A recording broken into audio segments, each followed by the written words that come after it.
내 인생에 있어 가장 의미 있는 일을 딱 한 가지만 꼽으라고 하면 주저없이 책 읽기라고 할 것이다. 보다 정확하게 이야기하면 책을 읽고 리뷰를 쓴 것이다. 나는 사실 처음에는 그저 책을 읽었다. 지금의 나보다 더 발전되기 위해 읽은 것이 아니라 아는 것이 없고 부족한 것이 많아 이 부분을 채우기 위해 읽기 시작했다.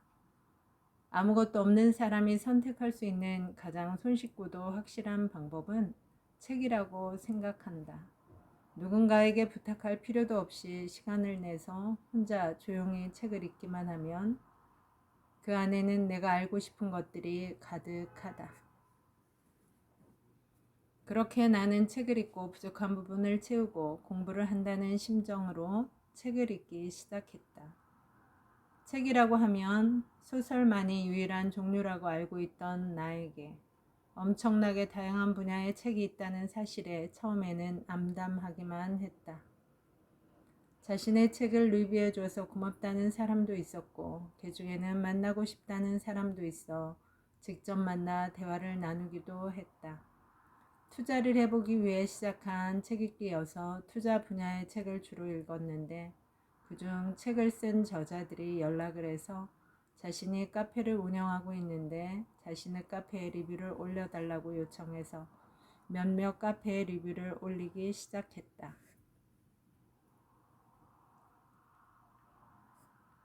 리뷰를 올리기 시작한 내 블로그 이름은 천천히 꾸준히다. 무엇인가를 집중적으로 열심히 하기보다는 느리더라도 꾸준히 한다는 내 성향을 스스로 깨닫고 나서 정한 인생의 모토인데 이것을 블로그 이름으로 지었다. 리뷰를 올리는 일도 이 원칙에서 벗어나지 않았다. 1년에 100권 정도의 책을 읽는 것도 변함없지만 리뷰를 쓰기 시작한 이후로 단 한 권도 빼놓지 않고 모두 리뷰를 올렸다. 사실 리뷰 자체는 정성 들여 쓴 것이라기보다 독서 감상문에 가까웠다. 책을 읽고 느낀 점에 대해 썼기 때문이다. 때로는 책과는 그다지 관련이 없는 내용이 있기도 했지만 리뷰를 블로그에 올린 지 몇 년이 지나자 많은 사람이 내 블로그를 찾아주었다. 처음에는 단지 개인적인 차원에서 시작했던 리뷰 블로그가 이제는 사람들이 와서 함께 공유하고 공감하는 자리가 되었다. 지극히 평범한 나도 책을 만나 정말 많은 것을 얻게 된 것처럼 이 책을 통해 책이 당신의 삶의 변화를 일으켜주기를 바란다. 나는 돈 때문에 책을 읽기 시작했고 지금도 그렇지만 문제는 남들은 10년 열심히 일해 10억 목표를 달성해 경제적 자유를 얻었다고 하는데 나는 책을 너무 많이 읽어서 그런지 그 시기가 늦어지는 듯하다. 역설적이게도 돈을 벌기 위해 책을 읽었는데 책을 읽다 보니 돈을 버는 것보다 인생을 어떻게 살 것인가에 대해 더 많이 고민하게 되고 그러다 보니 균형 있는 삶을 추구하게 되고 조금 늦어도 지금 누릴 수 있는 것을 희생하면서까지 돈을 추구하지는 말자는 생각에 이르렀다. 아무튼 나는 책을 읽는 만큼 자산이 늘어난다는 믿음을 갖고 지금도 열심히 책을 읽고 있다. 책 없는 방은 영혼 없는 육체와도 같다. 키케로. 잠자기 전 30분의 독서로 아시아 최고의 부자가 된 리자청. 홍콩 사람이 1달러를 쓰면 그중 5센트는 리자청의 주머니로 들어간다는 말이 있을 정도로 리자청은 아시아 최고의 부자로 꼽히는 거상이다. 집안이 어려워 중학교 1학년을 중퇴하고 가족을 먹여 살려야 하는 어려운 처지였지만 그는 손에서 책을 놓은 적이 없을 정도로 학구적인 인물이다. 또한 그를 성공으로 이끈 원인 중 하나는 독서는 결코 빼놓을 수 없는 요소다.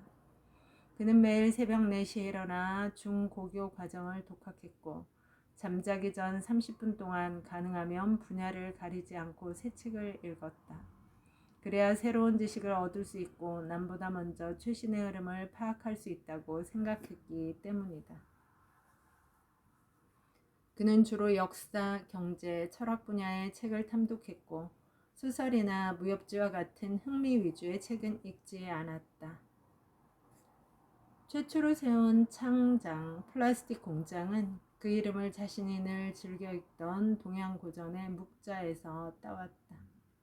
또한 플라스틱을 사업 아이템으로 선택한 이유는 늘 구독하던 외국 잡지를 통해 해외 중산층의 성장함에 따라 그들을 공략하면 시장성이 있다는 아이디어를 얻는 것이다. 리자청은 3살 때부터 한시를 외우고 책을 읽는 습관이 들었던 까닭에 매일 영어 뉴스를 보며 모르는 단어가 나오면 그 즉시 찾아볼 정도로 지식에 대한 열정이 남달랐다. 바로 이러한 지식에 대한 열정이 그가 아시아 최고의 부자가 되는 밑거름이 되었다. 자신이 배우지 못했지만 지식에 대한 열정이 누구보다 강했기에 리자청은 2006년에 자산의 3분의 1인 6조 원을 학교를 짓는 데 기부했다. 싱가포르 리카싱 스쿨 건물에는 지식이 운명을 바꾼다. Knowledge reshapes destiny 라고 쓰여 있다. 끊임없는 지식에 대한 갈망과 실천이 바로 리자청이 아시아 최고의 부자가 되는 원동력이 된 것이다. 책은 한 권 한 권이 하나의 세계다. 윌리엄 워즈워스. 책을 통해 진정한 부의 의미를 전파한 부의 선지자 앤드류 카네기. 일대 부자 성공학의 시작은 앤드류 카네기가 나폴레온 힐에게 부자에 대해 알아오라고 한 것이 시작점이었다. 철광왕 카네기라는 명칭으로 유명한 앤드류 카네기는 사업으로 성공한 것보다 자선 사업으로 더 유명한 인물이다.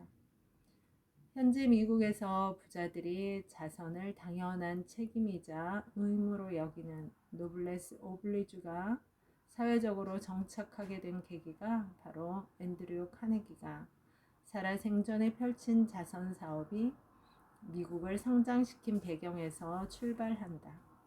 카네기는 정규 교육이라고는 4년밖에 받지 못했지만 도서관에 책을 읽으며 독학으로 배움에 대한 갈증을 채웠다. 하버드 대학에서는 첫 수업 시간에 과제가 나오면 동양인은 각자 자신의 집에 가서 혼자 공부를 하고 서양인들은 그 즉시 스터디를 조직해 함께 토론을 한다고 한다. 근대 이후에 서양이 동양을 앞선 이유는 바로 이러한 서양의 공부 방법 덕분이라고 한다. 심지어 이스라엘의 도서관은 2인 1조로 앉게 되어 있어 책을 보다가 궁금한 것이 있으면 옆 사람과 즉시 활발한 토론을 해서 도서관이 항상 시끄럽다고 한다. 책 속의 사상을 통해 새로운 세계를 만난 백남준. 책을 발판으로 꿈을 향해 전진했던 링컨. 호기심을 해결하기 위해 책을 읽은 에디슨. 책을 자신의 삶의 나침반으로 삼았던 마오쩌둥. 기업 경영의 모든 것을 책에서 배운 삼성 창업주 이병천. 책을 통해 성취의 참 의미를 깨닫고 실천하는 빌 게이츠. 책으로 변한 내 인생. 여러분, 오늘도 좋은 날입니다. 오늘 하루 잘 살아내느라 수고 많았습니다. 힘내세요. 다음에 또 만나요. 감사합니다.